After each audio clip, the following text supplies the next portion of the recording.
Hello friends, मैं doctor महकत Ansari, consultant obstetrics and gynaecology. आज हम जानेंगे लैप्रोस्कोपिक सर्जरी यानी दूरबीन विधि द्वारा ऑपरेशन के बारे में। लैप्रोस्कोपिक सर्जरी को की होल सर्जरी भी कहा जाता है, क्योंकि इसमें हम आधा सेंटीमीटर और 1 सेंटीमीटर का चीरा लगाकर उसी से कैमरा और औजार को अंदर डालकर पूरी सर्जरी को करते हैं। सामान्य रूप से जो हम ओपन सर्जरी करते हैं उसमें 10 से 12 सेंटीमीटर का चीरा लगाया जाता है, जबकि लैप्रोस्कोपिक सर्जरी में 5 mm और 10 mm का चीरा ही लगता है। अब छोटा चीरा यानी मरीज को कम दर्द होता है, कम ब्लड लॉस होता है, इन्फेक्शन का रिस्क भी कम होता है, मरीज की रिकवरी जल्दी हो जाती है और मरीज जल्दी अपने काम पर वापस जा सकते हैं। इनफैक्ट ज्यादातर मरीज 3 दिन में ही अपने काम पर लौट जाते हैं, घर का ऑफिस का काम कर सकते हैं। जो मरीज को लगता है कि हमारा ऑपरेशन होने जा रहा है, हमें किसी को घर पर हेल्प के लिए बुलाना होगा, वैसा लैप्रोस्कोपिक सर्जरी में रिक्वायर्ड नहीं होता। मरीज को लंबे समय तक बिस्तर पर आराम करने की जरूरत नहीं होती है। ज्यादातर ऑपरेशन दूरबीन द्वारा किए जा सकते हैं। बच्चेदानी का निकालने का ऑपरेशन दूरबीन द्वारा किया जा सकता है।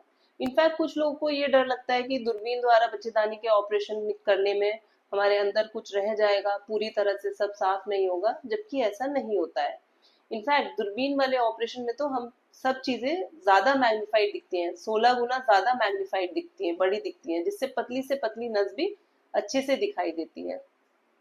दूरबीन वाले ऑपरेशन में जो हम यूट्रस को हम निकालते हैं, बच्चेदानी को निकालते हैं, तो उसमें पेडिकल्स को जो भी हम करते हैं वो एनर्जी सोर्स से किया जाता है, जैसे अल्ट्रासोनिक एनर्जी, जबकि खुले ऑपरेशन में उन सबको धागे से बांधा जाता है। तो दूरबीन वाले ऑपरेशन में जब एनर्जी सोर्सेज यूज होती हैं, सूचर्स का यूज नहीं होता, मरीज को दर्द भी रिलेटिवली बहुत कम होता है। दूरबीन द्वारा हम रसौली का ऑपरेशन कर सकते हैं। जिन मरीजों को प्रेगनेंसी होने में, कंसीव करने में दिक्कत होती है, उन मरीज का ऑपरेशन हम दूरबीन से कर सकते हैं।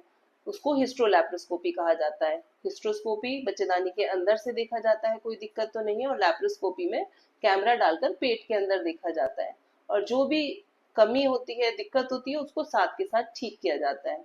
अगर किसी के नले बंद होते हैं तो उनको नलों को खोलने की कोशिश की जाती है, किसी को गांठ होती है तो उसको साथ के साथ निकाला जाता है, ये सब किया जाता है। हमारे बहुत सारे पेशेंट्स ऐसे हैं जिनमें हमने लैप्रोस्कोपी की है और उनको कामयाबी भी प्राप्त हुई है। सो दूरबीन वाले ऑपरेशन के बहुत फायदे हैं, लेकिन इस ऑपरेशन को आप उन्हीं डॉक्टर से कराएं जिनको अच्छी ट्रेनिंग हो, जिनको इसमें एक्सपर्टीज हो। Thank you.